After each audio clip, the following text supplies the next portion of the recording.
ஆனிஸ்ட்ரி ஆன்மீகம் சேனல் நேயர்களுக்கு எனது அன்பின் காலை வணக்கம். 5 கரத்தானை ஆணை முகந்தனை இந்தில் இளம்பிறை போலும் எயிற்றனை நந்தி மகந்தனை ஞான கொழுந்தினை குந்தியில் வைத்தடி போற்றுகின்றேனே. ஸ்ரீ விநாயகாய நமக. இப்போது நான் நின்று கொண்டிருக்கின்ற ஆலயமானது பெருகவாழ்ந்தால் கிராமத்தில் எழுந்தருளியுள்ள சுந்தரேஸ்வரர் உடனாகிய மீனாட்சி அம்மை உடனாகிய சுந்தரேஸ்வரர் ஆலயம். 1000 ஆண்டுகள் பழமையான இவ்வாலயத்தில் இப்போது திருப்பணி வேலைகள் நடைபெற்று கொண்டிருக்கின்றது. இன்று அமாவாசை தினமாக இருப்பதால் அமாவாசை அன்று நாம் என்ன செய்ய வேண்டும் என்பதை பற்றி பார்ப்போம். அமாவாசை அன்று நாம் பித்ருக்களுக்கு தர்ப்பணம் செய்ய வேண்டும்.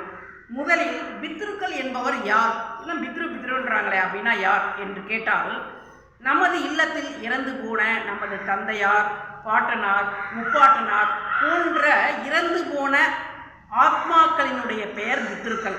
அவர்களுடைய உடலானது மட்டுமே அழிந்துள்ளது. அவர்களுடைய உயிர், அதாவது ஆன்மா, மேலுலகத்திலிருந்து தத்தமது இல்லத்திற்கு வரக்கூடிய நாள் அமாவாசை தினமாகும்.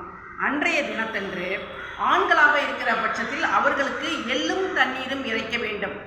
ஒரு வலது கையில் கொஞ்சோண்டு எள்ளை வச்சுட்டு இடது கையில் ஒரு செம்பில் நீர் வச்சுக்கிட்டு ஒரு மரத்தடியில் நின்று கிழக்கு நோக்கி நின்று கொண்டு அந்த எள்ளையும் தண்ணீரையும் கீழே பூமியில் படும்படி அந்த மரத்தின் அடியில் அந்த எள்ளு தண்ணி இறைச்சிட்டு நம்ம வீட்டில் இறந்து போன முன்னோர்களை நினைத்து 2 நிமிடம் ஜபம் செய்தால் அவர்களுக்கு தர்ப்பணம் செய்ததுக்கு ஒரு 80 விழுக்காடு நிகராகும்.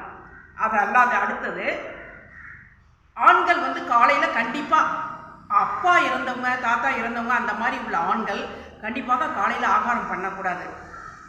பொதுவாகவே அமாவாசை அன்னைக்கு நீர்நிலைகளில் நீராட வேண்டும். நீர்நிலைகள் என்றால் ஓடுகின்ற ஆறு, குளம், அந்த மாதிரி இந்த போரு, பைப்பு அந்த மாதிரி குளிக்காமல் நீர்நிலைகளில் முழுமையாக ஸ்நானம் பண்ணணும், தலை ஸ்நானம் பண்ணணும். அதை கண்டிப்பாக ஒரு வழக்கமாக மனசில் வச்சுக்கணும். அதுக்கு பிறகு காலையில் சாப்பிடாமல் இருந்து மதியம் விரதம் பண்ணி இலை போட்டு அவர்களுக்கு படையல் வைக்க வேண்டும். அதில் நிச்சயமாக ப்ரெசண்ட் ஆகணும் அப்படின்னு பார்த்தீங்கன்னா தயிர், தண்ணீர் இவைகளை வைத்து அவர்களுக்கு அன்னம் பாலிப்பு பண்ணணும். இதுதான் அமாவாசை அன்னைக்கு பண்ண வேண்டியது.